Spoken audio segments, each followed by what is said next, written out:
Hello, good morning student. जैसा कि हम लोग जान रहे हैं, हम लोग पढ़ रहे थे मानव जनन के बारे में पढ़ रहे थे। उसमें हमने आपको पढ़ाया नर जननांग के बारे में आप लोग पढ़ रहे थे। तो बच्चों, हमने बताया था कि जो मनुष्य का नर जननांग है वो वृषण है, ठीक है। और हमने बताया था मनुष्य जो है प्रजनन करने की उसके अंदर प्रवृत्ति होती है, या यूँ कह लें कि उसका वो सर्वप्रमुख गुण होता है। यदि जो एनिमल है या जंतु है वो प्रजनन नहीं करेगा तो वो अपनी जैसे संतानों को नहीं ला पाएगा पृथ्वी पर, और अगर वो प्रजनन नहीं करेगा तो क्या होगी, जातियां जो हैं विलुप्त हो जाएंगी। तो इसलिए क्या है, प्रजनन करना बहुत ही आवश्यक है। तो हमने प्रजनन के बारे में, जो उसका प्रमुख अंग वृषण था, उसके बारे में काफ़ी कुछ जाना, उसकी संरचना जानी, उसके आकार के बारे में जाना, लंबाई, चौड़ाई, मोटाई, हर चीज़ के बारे में जो है डिस्कशन हो चुका था। और आज हम लोग पढ़ेंगे पेनिस, सिस्न क्या है, लिंग क्या है। तो बच्चों, अगर आम बोल भाषा में हम लोग पेनिस को लिंग बोलते हैं, जो सभी बोलते हैं, और अगर इसे मेडिकल लाइन में देखें तो सिस्न बोलेंगे, और अगर इंग्लिश में देखें तो पेनिस बोलेंगे, ठीक है। ये क्या होता है, ये एक बेलनाकार क्या होती है, संरचना होती है, ठीक है। ये एक बेलनाकार क्या होती है, संरचना होती है, जो मनुष्य का प्रमुख मैथुनांग होता है, जो कि क्या है, मनुष्य का प्रमुख मैथुनांग होती है, ठीक है। मैथुनांग होता है। ये क्या है, ये मनुष्य का प्रमुख मैथुनांग अंग होता है, जिससे मनुष्य क्या करता है, मैथुन की क्रिया को संपन्न करता है। मैथुन की क्रिया को संपन्न करने का ये उद्देश्य है कि शुक्राणुओं को मादा के अंदर कैसे प्रवेश कराया जाए। इसके लिए प्रकृति ने हमें एक अंग दिया है जिसे हम लोग पेनिस कहते हैं। इसी के माध्यम से हम लोग, या जो नर होते हैं वो क्या करते हैं, वो अपना शुक्राणु मादा में प्रवेश कराते हैं। वो अंग कौन सा है, तो वो अंग है आपका लिंग है, जो एक प्रमुख मैथुनांग अंग होता है।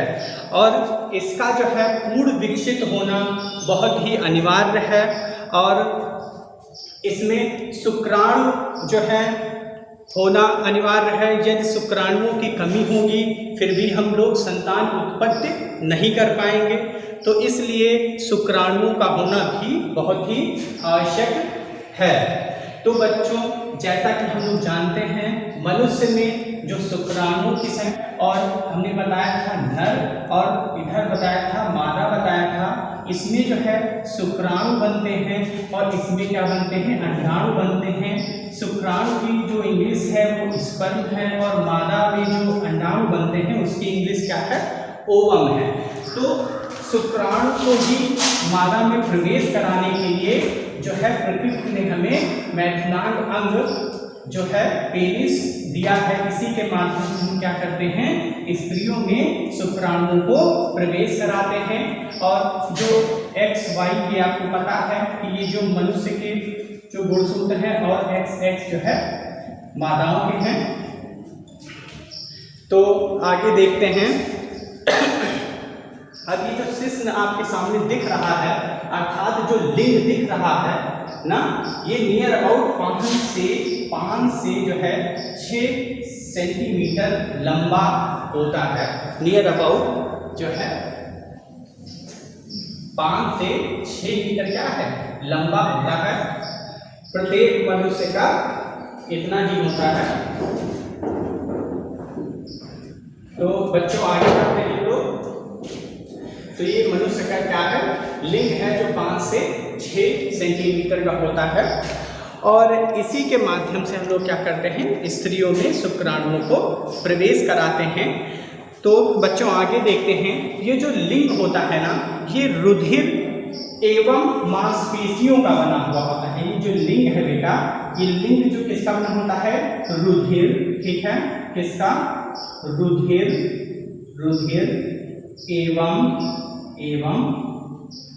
एवं पेशियों का बना होता है। पेशियों पेशियों का बना होता है। ठीक बच्चों, तो जो ये लिंग है ये रुधिर एवं पेशियों का बना हुआ होता है। ठीक बेटा, अब ये क्या है, ये प्रमुख मैथुन अंग है। इसमें क्या होता है, इसी के माध्यम से हम शुक्राणुओं को मादा में क्या कराते हैं, प्रवेश कराते हैं, या यूं कह लें कि उनकी योनि में क्या करते हैं, प्रवेश कराते हैं शुक्राणुओं को। ठीक है, योनि क्या है, योनि जो है ये मादा जनुनांग है और जो पेनिस है ये पुरुष जनुनांग है। तो हम लोग क्या करते हैं, अपने जो पेनिस से मादा के योनि में हम लोग शुक्राणु क्या करते हैं, प्रवेश कराते हैं। तो बच्चों हम लोग ये जान पाए कि क्या है पेनिस, और इसी में क्या हमने बताया था, इसी में हमने टेस्टिस भी आपको बताया था, जो पहले बता चुके हैं हम लोग। ठीक है, पहले हम आपको टेस्टिस भी बता चुके हैं। तो ये था आपका पेनिस जो कि हम लोग पढ़ रहे थे। अब आगे जो है कुछ सहायक ग्रंथियां हैं। ठीक है, जैसे प्रोस्टेट कापर पेनियल, क्या है, प्रोस्टेट काउपर पेनियल नाम की एक ग्रंथि होती है, जो कि नर जनन तंत्र की सहायता से ग्रंथि ये क्या करती है, वीर्य निर्माण, शुक्राणुओं को पोषण देने तथा उनके जीवित रखने में क्या करती है, सहायता करती है।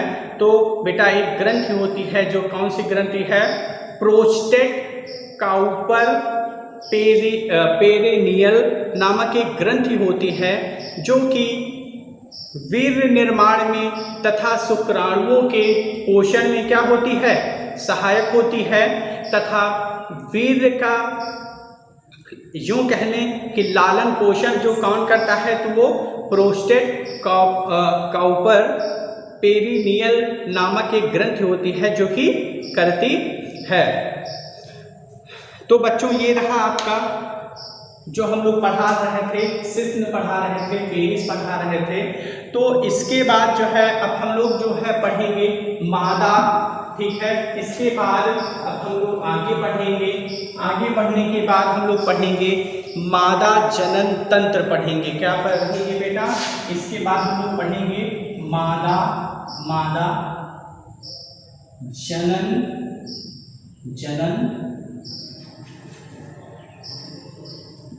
तंत्र के बारे में। ठीक है, मादा जनन तंत्र के बारे में हम लोग पढ़ेंगे। ठीक है, और इसमें हम लोगों ने अच्छा ये जो शिश्न है आपका लिंग है, ये दोनों चीज का काम करता है। एक तो शुक्राणुओं का स्खलन करने में भी और मूत्र त्याग में भी जो है हम लोग लिंग का प्रयोग करते हैं। और बच्चों जैसे मूत्र मार्ग के बारे में आपने पढ़ा, तो मूत्र मार्ग क्या है एक बार देखते हैं। अच्छा, मूत्र मार्ग क्या होता है, ठीक है, मूत्र मार्ग क्या होता है, ठीक है, ये चलो के बाद में पढ़ते हैं। मूत्र मार्ग पहले देख लेते हैं थोड़ा सा कि जो नर में मूत्र मार्ग का क्या फंक्शन है। तो बच्चों मूत्र मार्ग ये क्या है, ये शुक्राशय स्खलन नलिका की सहायता से, शुक्राशय स्खलन नलिका की सहायता से मूत्र मार्ग में खुलता है।